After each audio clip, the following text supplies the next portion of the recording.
All right, YouTube, how you doing? Welcome back to the channel. It is Saturday, March 20. What do we got?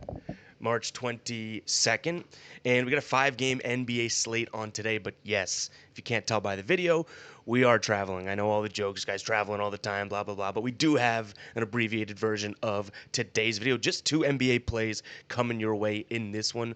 Both actually ended up being player props. I dug and tried to find some sides or totals, and really to no avail. So yeah, 2 player props coming your way in today's video. Before we do go ahead and get into that, got to recap a couple things. So the good news, we had a nice little night yesterday. I'm glad that we ended up splitting Drew Holiday and Jalen Duren, their, I guess, lines up, because we had Drew Holiday, which I loved, over points plus assists.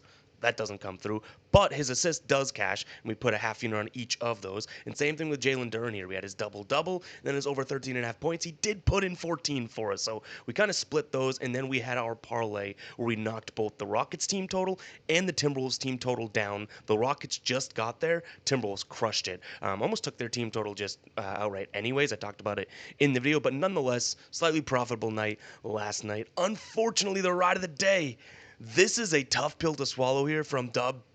Fred VanVleet over 8.5 rebounds plus assists. Freddie went off last night, just not in the rebounds and assist category. So unfortunately, the ride of the day does not come through. If you guys don't know what the ride of the day is, it's simple. Just use that hashtag ride of the day down in the comments. I jump on board with one person's play each and every day. Give you a shout out in the next video, win or loss. Not sure if we'll be able to pick one today, but still, guys, get those hashtag ride of the days or ROTDs down in the comments, because like I tell you guys, even when we don't jump on board with someone, like I said, may not be able to do that today, just with timing and whatnot. We are in a hotel here, and obviously just not the normal setup. But those plays help so many people out in the comments. So get those hashtag ride of the days down there in the comments. But what do you say we jump into play number 1 here? We're looking at Austin Reeves over 4.5 assists. Now, I think we're getting a good number here because we may see LeBron back. Rui Hachimura may come back. Like, there's a lot of these Lakers that have been out or sidelined or at least injured that may be good to go here against Chicago. I will say it's almost like the entire Lakers team is questionable, Austin Reeves included, but he is listed as probable. And what I really do like about him in this spot is the fact that when Luka plays and LeBron play alongside him, so both of those guys, he's had a handful of games there so far this year. He's only hit the over in this assist number in 4 of his 8 games. Okay, so that's not exactly the best part. But, you know, when you do look at, I guess, the most recent 3, 7, 5, and 5, okay, now we're talking. But in those games, the potential assists have been there. They really have. He's averaging, you know, double-digit potential assists in those games. And realistically, all we're looking for is a 50% conversion rate from him in this case. And I think that with Luka and LeBron, you can also make the argument, yeah, they'll get the usage, but those are 2 other guys that he could pass to that could result in assists. So I do think this could be a good spot for him. The one last factor here, going up against the Bulls dead last at defending the rim, right at the rim, the restricted area, right? Dead last in the league this season. 42% of Austin Reeves' assists come at the rim. So this couldn't be a better matchup here in this spot. We also see a little bit of a production increase for similar players to Austin Reeves, with an 18% increase to their assist line. So I do like this spot for him. I think, again, we're getting a good line because of the fact that LeBron may play and Luka's most likely playing. And I do understand that. But even still, you know, if Austin Reeves keeps doing what he's doing and forget who's on the court or not with him, he's been crushing it, averaging 6 assists over his last 20 games, 6 assists per game. In his last 10 here, he's been crushing it. He has multiple double digits. Now, these are some games no LeBron, so obviously a little bit of usage and some touches aren't going to aren't going to be reflected there. But overall, I do like Austin Reeves over 4.5 assists in a good matchup in a game that has a, I guess we could say, decent pace, right? This total is at 223. If Austin Reeves gets in the pick and roll, I could see him, you know, diamond it out as well. But I'm really looking for those assists down low. And with Rui coming back, LeBron there, like, we could see a couple more guys that do like to score down low that could help him, you know, convert his potential assists. Because again, even though he may not have the touches with LeBron and Luka, he still has those potential assists, and that's all we can ask for. We want minutes, we want quantity, which would be those potential assists, and hopefully it turns into some quality. So Austin Reeves over 4.5 assists is play number 1. Play number 2, we're sticking right in the same category. Guys, by the way, hit that like button, hit that subscribe button. I haven't asked you guys yet. Forgot about that. I really do appreciate you guys still rocking with me when we are doing these road videos. And again, we get all the comments being like, "This guy travels all the time and all that." It's like, yeah, I do. I do. I have been traveling a lot the last like year or so, but we still want to grind it out and get these videos out. Even though I'd prefer obviously to do the full game breakdown.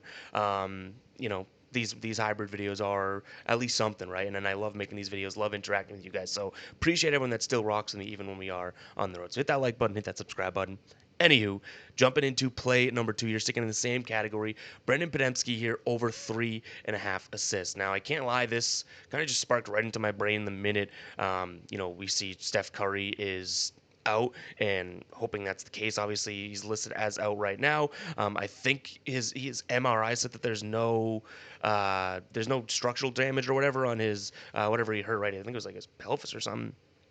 But he's not going to go on this road trip, which they are on right now. So Brendan Podziemski should have a lot of run, obviously. And without Steph on the floor, this is a good situation for him, obviously, right? He's going to have more opportunity, more time with the ball, and everything like that. And realistically, what we're looking for here is 30 minutes from him. When he plays 30 plus minutes, which has been, I think it's 17 games so far this season, 76% of those games, he's at the over 3.5 assists here, averaging over 4.5. So I do think that he'll get obviously more touches, more run, and going up against an Atlanta team that really doesn't have the best of defenses, obviously, right? So in a fast-ish paced game, like the total of this one is sitting right at, I believe it was like 230. So similar to what we looked at with the Austin Reeves play, but in a game in which, yeah, we should see some transition, which Brandon Podziemski will definitely get out in transition, look ahead, make the pass, and that type of thing. I think this is a decent matchup for him as well. Now, in terms of where his assists come from, right? We talked about it with Austin Reeves in terms of Podziemski, where he likes to dime it up would be computer is not cooperating now. Let's see. All right, so assists, right? Where he likes to dime it up would be down low. Very, very similar to Austin Reeves, right in the paint there, 33%. So 1/3 of his assists come down low, and pause. And the Hawks, fourth worst in terms of defending that spot this year. 34% of his assists, so another huge chunk of his assists come from above the break, where the Hawks rank 7th worst in terms of preventing that. So two good spots here. Obviously, I don't think he's going to get the same above the break vibe, because Steph is probably one of those guys he throws the ball to above the break and gets an assist for, you know what I mean? But still, we should be able to see a couple guys hit some knockdown shots that he simply just gave to. So I think there's going to be a lot of opportunity for him as well. I mentioned the minutes in those 76% of games that he hits the over in here.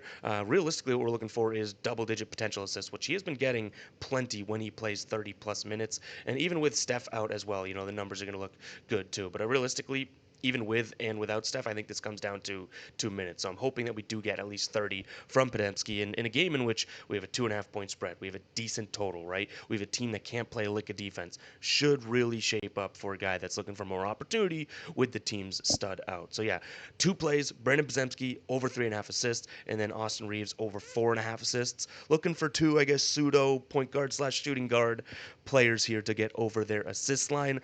One is kind of based on the fact that we have players coming back. The other one's based on the fact that we know Steph Curry is not playing. So, yeah, those are the 2 plays, guys. If you made it this far in the video, go ahead and comment 8 down below. Let me know they have made it to the end of the video. Really do appreciate you guys. And we'll catch you guys in the next one, all right? Peace out.